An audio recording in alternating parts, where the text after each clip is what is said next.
Hello and welcome back to another video. My name is Sophia and I am a film freelancer and I am obsessed with all things personal finance. I work in film and TV and I sort of move around depending on where I'm working. At the moment I'm home for the holidays, which is really nice. And I just wanted to film a quick little video coming up to the end of 2024 on my net worth, because I thought this would be really fun to be able to look back on in a few years' time and see how far I've come. And I also recently hit a really cool milestone, so I thought it might be a fun opportunity to just film a video and capture this moment in time of where I'm at with my finances. So let's get into it. So I thought the best thing to do would be to share a little bit about myself, because I think that really helps to paint a picture of where I'm at with my finances and how I am at the stage that I'm at 27, and you know, where I hope to go. So starting off, I think, with a little bit of my money story of where I came from. I grew up in a small country town. My parents are both very middle class. They're both teachers, and we grew up in a pretty middle class family home. We didn't have too much, but we never went without. So we were very fortunate. Growing up, I thought we were able to do everything that we wanted to do. My parents didn't necessarily have to say, you know, no to small things. They were able to give us what we needed, and you know, we always had a roof over our head and food on the table. Really yummy food, I'll give you that. And it was a really nice childhood. We were able to do lots of things, but my parents were quite frugal in a sense. They would always look for savings and look for ways to, you know, cut costs by doing a picnic down at the park instead of going out for lunch, or, you know, those sorts of things. So we didn't grow up lavish, but we certainly didn't miss out on what I think was a great childhood. I wasn't taught finance really by my parents. I was always a good saver, and they did teach me to save, and you know, not money doesn't grow on trees was definitely one of the sayings that we grew up with. But I think as I've grown older and I started to get into my own investing and finance journey, I found that I don't have the same beliefs as my parents when it comes to money. And I've definitely started to develop my own methods and ways of managing my finances and my mindset around money, which I think is a really beneficial thing, because you don't just want to copy and paste what your parents did. You want to sort of grow and evolve and you know, learn from their mistakes or their way of treating money and make it your own and make some choices that are going to benefit you for the future. So when I got into university and I started to sort of get into understanding my finances and being a good saver, and then I listened to a few podcasts like She's on the Money and a few other really great people on YouTube, and had some books and other means of, you know, finding out this information, which we're so fortunate enough to have in our day and age. I was able to sort of start to really reflect and think about what I wanted my money to do for me, and that for me personally, saving wasn't going to get me there. It was always going to be investing, or, you know, putting my money in places that it's going to grow and do the work for me, because let's face it, I don't want to work for another 45 years. That doesn't sound fun to me. So I think, yeah, I've really taken the approach of attacking it quite head on. Let's get into where we're at, what net worth is, why it's worth tracking it, and all the things you need to know about net worth. So putting it very simply, net worth is simply the value of an individual's assets, or, you know, things that they have, money, you know, superannuation, investments, houses, cars, whatever you have in an asset minus your liabilities. So it's really simple. It is pretty easy to figure out what your net worth is. And the reason I've been tracking my net worth the past couple of years is because I have come leaps and bounds in the past, you know, 2 or 3 years. I went from a negative net worth to now a positive net worth that is growing exponentially because of the beautiful thing of compound interest. So I thought, why not? I bought a I think it was free actually online, a spreadsheet just to track my net worth each month. And it's been so much fun to watch it grow and see how far I can go in 1 year. Like 1 year, it goes so fast. I feel like 2024 was over in a heartbeat, but what I was able to do in 1 year is pretty incredible and puts me in good stead to just have such good understanding of where I'm at with my finances. And I think personal financial transparency and really knowing where you're sitting is one of the best things to do when you start sort of looking at your finances and looking at where you want to be in life. Okay, so firstly, before I get into it, obviously this isn't financial advice. I'm not a financial advisor. This is purely just my journey with my money and where I'm sitting at the moment and what I sort of want to do in the future to help it grow and eventually retire early. So yeah, not financial advice. You do with your money what you would like to do. It is definitely not my place to give opinions or advice, but I do like to have financial transparency. I'm someone who works as a freelancer, so my income isn't consistent by any means. It fluctuates. I don't think 2 months are the same. I have a different income every single month, which is really hard to manage and to predict what's going to happen. But I feel like over the past few years, I've become really good at knowing where my money's coming from or being able to help predict what my finances are going to look like for the month, and also preparing for the months where it's a bit dry. Anyway, let's get into the numbers. I've said that so many times, but I feel like all of this context is really helpful when it comes to people's net worth, because everyone has a different story and there's no point comparing yourself to others because you have such a different scenario to me. For example, I'm single. Well, I'm in a relationship, but this income is single and I don't have any kids. So I'm very fortunate in that respect. I feel very supported in my family. I don't have any dependents. So there's so many things that make me very privileged and able to hit these goals. So first I'll talk about my liabilities. So I don't have any debt. I don't have a mortgage. I don't have any personal debt. The only really big debt that I do have, and I count this as a liability, is my HECS debt. So in Australia, we have a HECS system, which is, you know, it pays for your university and then you gradually pay it off when you earn over a certain amount. So I've been gradually paying that off for the past few years, but it is so large that it really does not feel like I'm ever gonna pay it off, because I did a master's degree. So I did a bachelor and then I did a master's, and the master's degree was so expensive. It was about $40,000 for 1 year, which going back, I probably wouldn't do it again. And I wouldn't really recommend people to do it. So my HECS debt is currently sitting at $70,479. And so $68,041 is the HECS amount. And then I had a student startup loan, which was $2,438.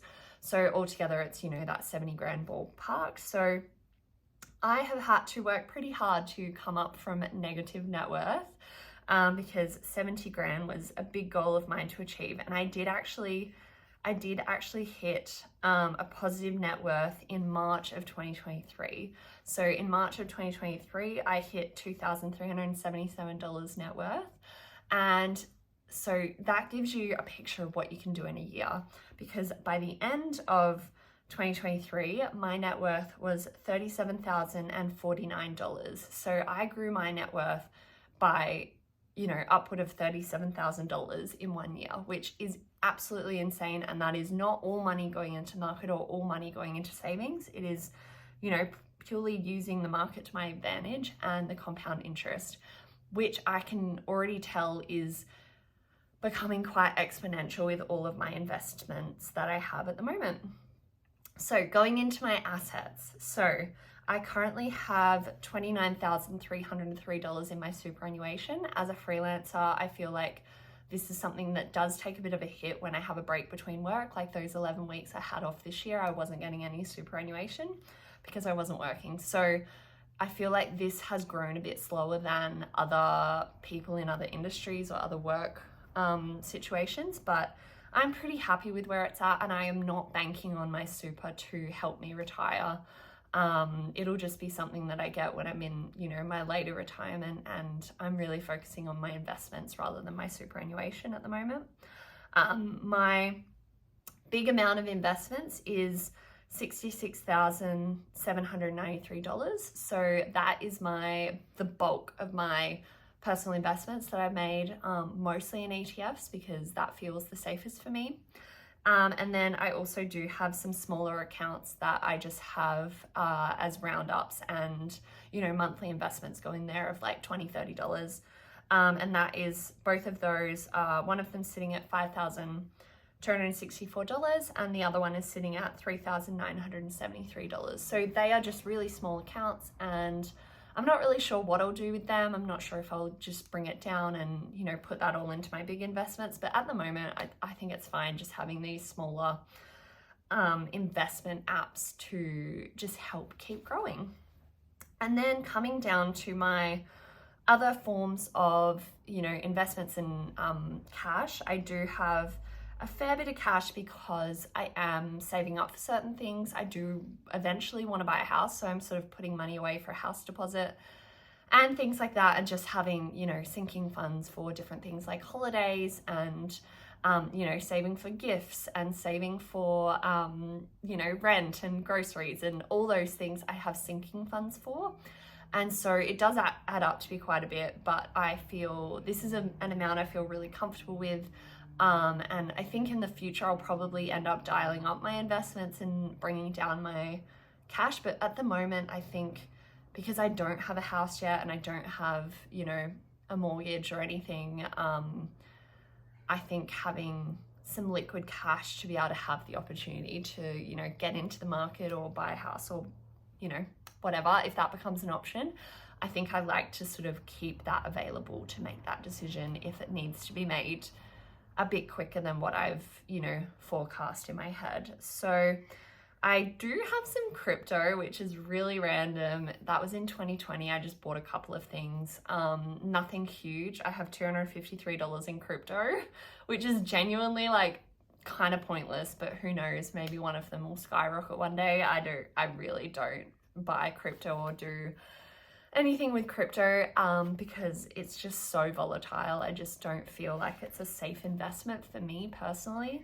You do with your money what you would like, but anyway. And then in my this is a combination of my emergency fund, my house account, my house savings account, and I also put some money in here for tax, just in case. I've never had a tax bill, but as a freelancer, I feel like it's just nice to have a little bit of a buffer just in case.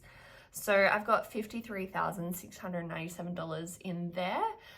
So that is, in a high interest savings account. So I'm getting interest each month and, adding to that as I can to really build that up so that hopefully I have enough money for a deposit for something one day, which would be really exciting and also terrifying at the same time. But hey, that's what growing up is. It's terrifying.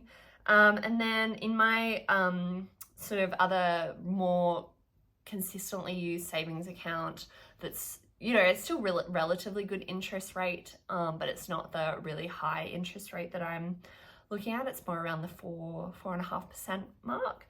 I have $25,336 in there, which is, it does fluctuate quite a bit because I do pay rent out of there and I have, bits and bobs going in. So this does fluctuate quite a bit, but it does sit, around the 20K mark, which is really great because I am saving for a holiday and things like that. So I do have money that I can access a bit more easily in there, which is really good.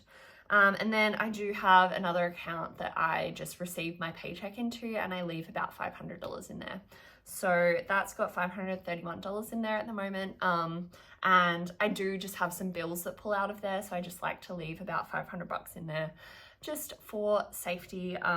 And yeah, and then that is pretty much all of my assets. I know people can count their car and other things like that, but I've just found it it's a bit unpredictable of what my car's going to be worth, and I'm not planning on selling it anytime soon. And it's not, to me, it doesn't feel like a liquid asset because I really won't be able to get rid of it. I need a car for the work I do, and it's not something that I've been counting towards my assets, but people do count their car towards their assets, which, you know, would add another, I don't know, 15 grand to my assets, but I just personally don't feel like doing it or figuring out how much it's worth each year because it does depreciate. So all in all, my assets are $185,150, which kind of blows my mind because, you know, I started at the start of 2023 when I started tracking my net worth, my total assets was $69,110. So it's essentially more than doubled. It's almost tripled in 2 years, which is insane.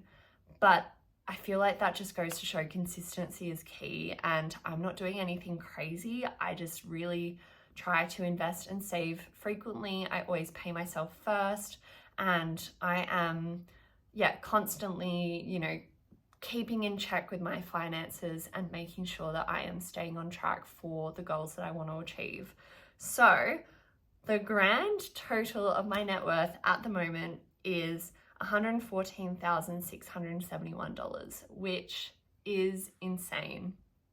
And I'm so proud of myself because I said to myself when I started this financial journey, having a net worth of $100,000 felt enormous to me, and it still does feel very, very weighty and good. It is an incredible number to reach, and I thought that I was only going to reach it by the time I was 30. So I set myself a goal.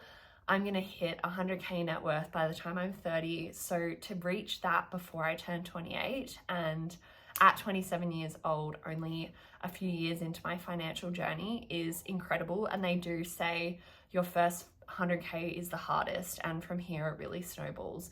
If I stopped investing today, I would still be a millionaire by the time I retire, which is insane. That is, the power of compound interest is absolutely incredible.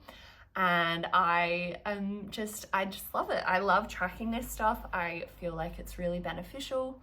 And this isn't a brag show, but it's just to show what is possible in 2 years. So I went from a negative net worth at the start of 2023, or, you know, well into 2023, and now I am over $100,000, which is insane. And that isn't just putting money in savings or investments. That is the power of compound interest. So yeah, I feel like if this is a sign to, you know, really take a look at your own finances, decide what's right for you, see a financial advisor, see someone that can help, or, you know, do your own research, go online, look at resources. There's so many books out there. There's great podcasts.